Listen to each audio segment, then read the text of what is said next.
Welcome to the Metta Hour with Sharon Salzberg, where Buddhist wisdom meets everyday life. This podcast is brought to you by the Be Here Now Network and features interviews with the top leaders, teachers, and thinkers of the mindfulness movement and beyond. For more information, visit BeHereNowNetwork.com/Sharon.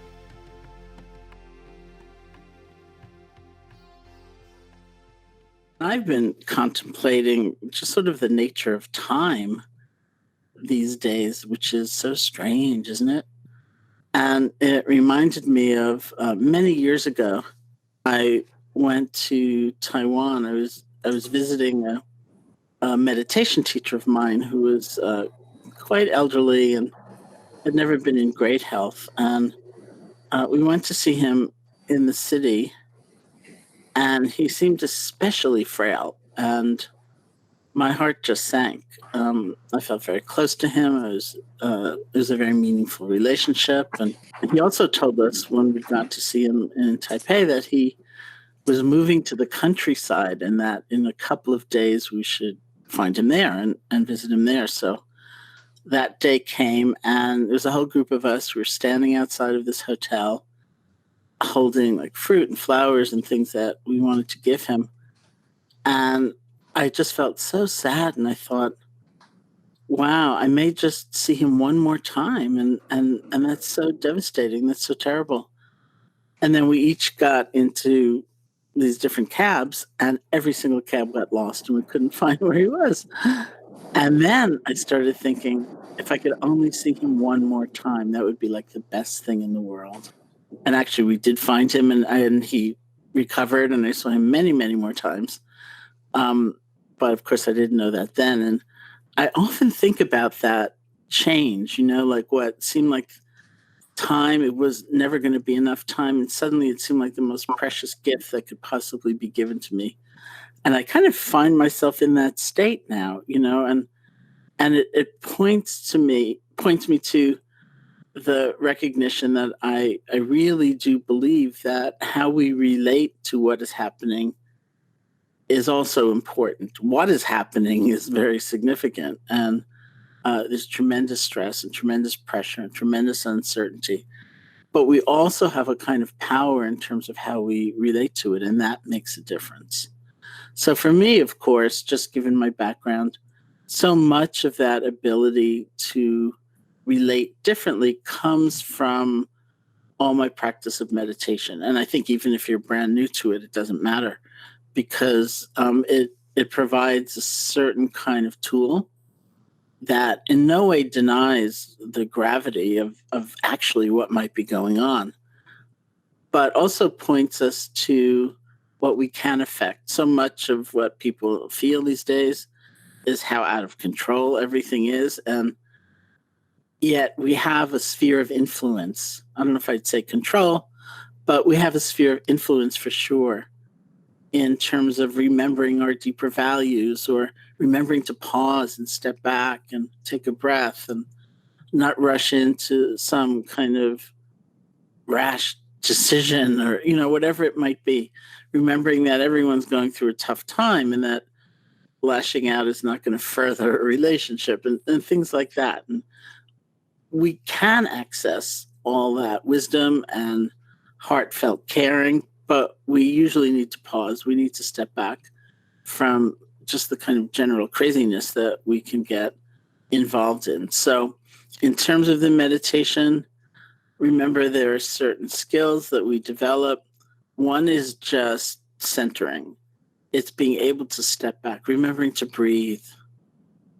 Just take a breath before you pick up that phone or before you respond to somebody. So we learn how, in that same process, to let go some. Something comes up and we might normally get lost in it. We take every thought to heart, every feeling to heart, and we feel overwhelmed. Or we don't like what we're feeling and we're embarrassed. I was doing something online the other day, and somebody introduced me and they said, oh, she's been meditating for just about 30 years. And I quickly did the mental calculation and I thought more like almost 50, And I'd say that that's one of the greatest lessons I have learned, is that we can relate differently to those thoughts and feelings. So normally we might take something to heart and build a whole future, which is all speculation around it, or a whole self-image. This is who I really am, and yet we don't have to do that. We also can be so ashamed and so upset and so freaked out about what comes up that we try to deny it. And this is where I could easily think, I've been meditating for almost 50 years. I shouldn't feel that anymore. But if it comes up, it will come up. And so having that ability to recognize, oh, there's a place in the middle where I don't have to get swept up by everything, and I also don't have to push it away or be down on myself in some way because fear has come up or anger has come up or something I don't think I should be feeling has come up. And then very profoundly, there's the skill of greater connection that arises through the process of meditation. We connect to ourselves so much more deeply than kind of a surface level. And we connect to others. It's such a strong sense of recognition that, oh, look at that. And I think this is such a powerful time and where the similes, the metaphors are kind of crumbling. The ways we describe things, they're just so shifting. And it's also just like culture shock. Like I find myself, if I look at an old photo of something online, and I think, why are those people standing so close together? That's wrong. What is this world that we are encountering? It's different. And we need to be, like any culture shock, we need to be able to navigate in some way. And then we're going to navigate our way out of it. And it's going to be another world that we will help create and recreate in so many ways. And so to have that sense of greater presence and balance, not to get so lost in every passing feeling, and yet to honor them, to recognize, oh, this is my authentic experience right now. That's really like the play of mindfulness, and recognizing how connected we all are, that however isolated we may be, we actually have such a profound connection to one another. And this is the reality of things. And that's why it's a profound understanding. I said the similes and the metaphors are changing because and I have this book that's coming out September 1st, and I was recording a couple of the guided meditations online the other day for somebody. And there's a part in loving kindness practice, which is its own method of meditation, where we offer loving kindness to a neutral person. That's someone we don't especially like or dislike. Someone we're almost indifferent to usually because we don't pay that much attention to them. We tend to look through them or look over them or something like that. And in common example of that is somebody that we tend to run into now and then who plays some role in our life, but we don't really take them in much. We don't pay that much attention. And so the classic example is a checkout person in the supermarket. So I was reading this to get the recording of the guided meditation, and I stopped myself and I said, no, wait a minute. Now we see these people as heroes. We don't see them as like objects, that we're indifferent to. And look at that. How we pay attention is really everything. And so we have that ability to really train our attention, to be more present, to be able to let go more easily, to have more balance, and to recognize how connected we are. So let's sit together. You can close your eyes if you like. Just sit comfortably.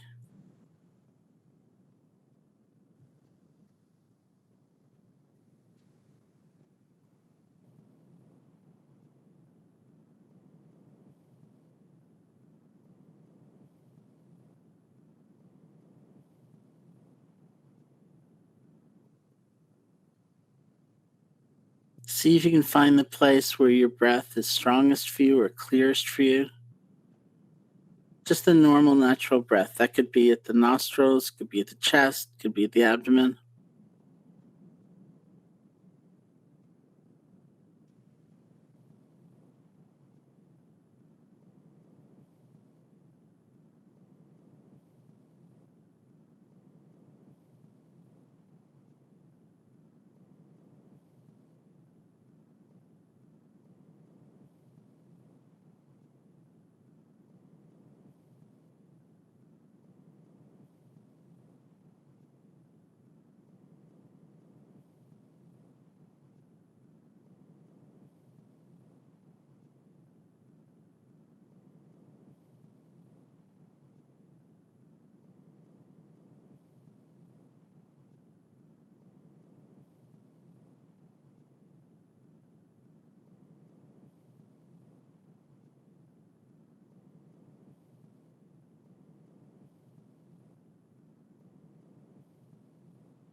If you find that place, see if you can bring your attention there and just rest.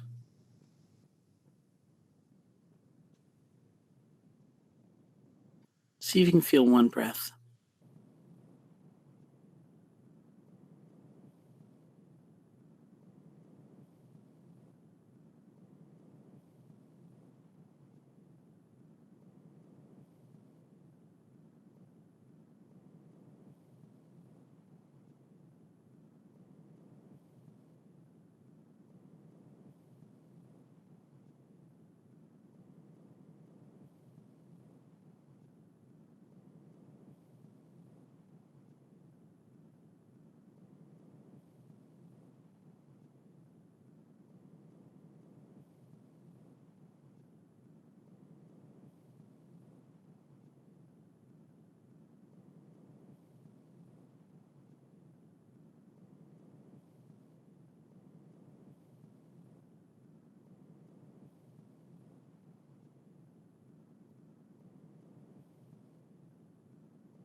And if you like, you can use a quiet mental notation like in, out, or rising, falling to help support the awareness of the breath, but very quiet. So your attention is really going to feeling the breath, just one breath at a time.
Let the breath come to you. You don't have to rush out to find it. Settle back.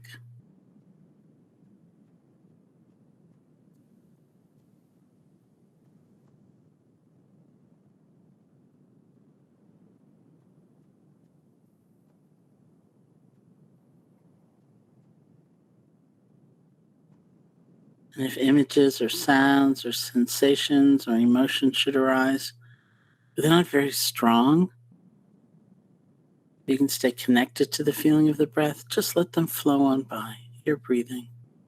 It's just one breath.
If a stronger experience comes up, say a strong emotion, see if you could spend a few moments in just recognizing, oh, this is what's happening right now.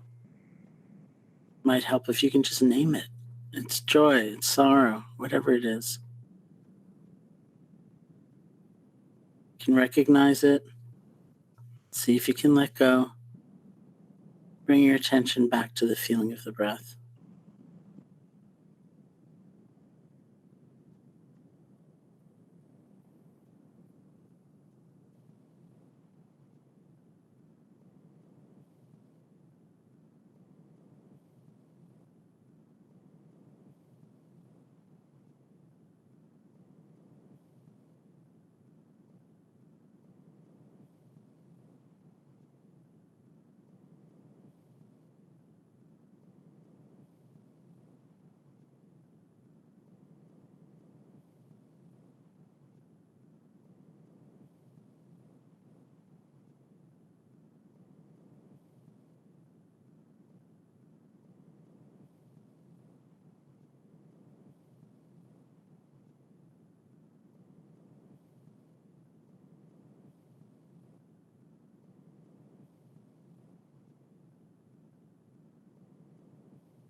And for all those many times perhaps that you are just gone, lost in thought, spun out in a fantasy, or you fall asleep, truly don't worry about it.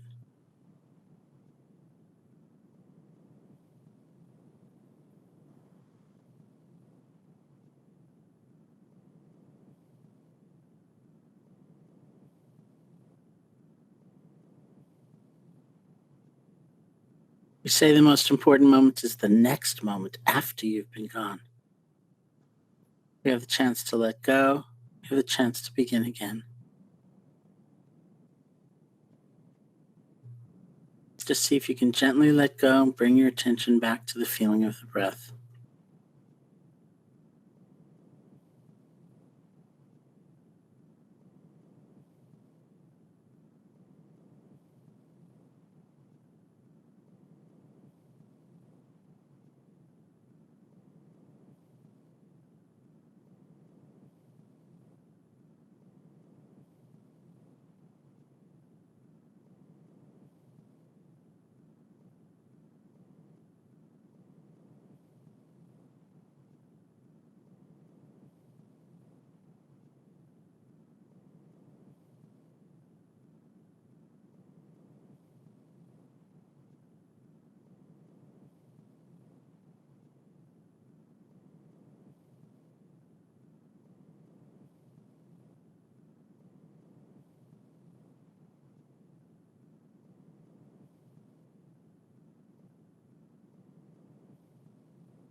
And when you feel ready, you can open your eyes.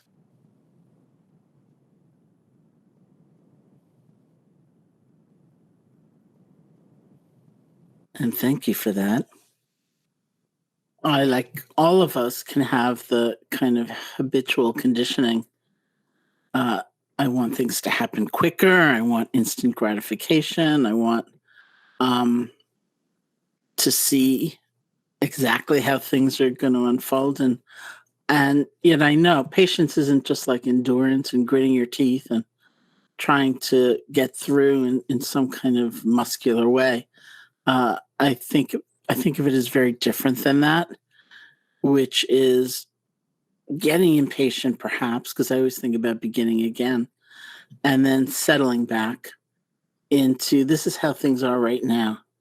And what's the best I can do in this circumstance? And then in terms of manifestation, I feel like I have seen so many people through so many years, including people going through tremendous trauma. As I think I said before, I've done increasing amount of work with the gun violence community, people who've been affected by gun violence. I actually had a pen pal who was an active duty soldier in Iraq, and he wanted to learn meditation. And he wrote to this magazine, and they wrote to me and said, do you know of anybody who might want to guide him? And I said, I'll keep him, and so that was really interesting. And I've just seen that there is a potential for these tools to be helpful. I'm not saying they're a panacea or, it's going to solve everything, but I've seen in so many different circumstances where there's the possibility that they could be helpful. And so I just want to be able to offer them in some way. And it's been funny for me because I'm also, somebody once called me an OG. I'm like the original gangster. I've been meditating for almost 50 years, and I came back from India in 1974. And as a teacher, because one of my own teachers had suggested that I teach, or told me to teach, really. And in those days, it was so kind of esoteric and a little weird. And so now to see invitations from, my last invitation was from the FDNY, Fire Department of New York, and to lead a Zoom session, and I just want to. I have the intention to really try to respond to the best of my ability and be available, because people have. I mean, obviously the need is very strong, and it doesn't have to be, that's my particular thing, a skill is teaching meditation, but just the number of people who reach out or call somebody or remind somebody someone's thinking about them. I think that's a really important thing. Thank you so much. It's wonderful to be together, and take care. Hey folks. Thanks for listening. To learn more about Sharon and her ongoing teaching schedule, as well as online courses and a free guided meditation, check out her website at SharonSalzberg.com.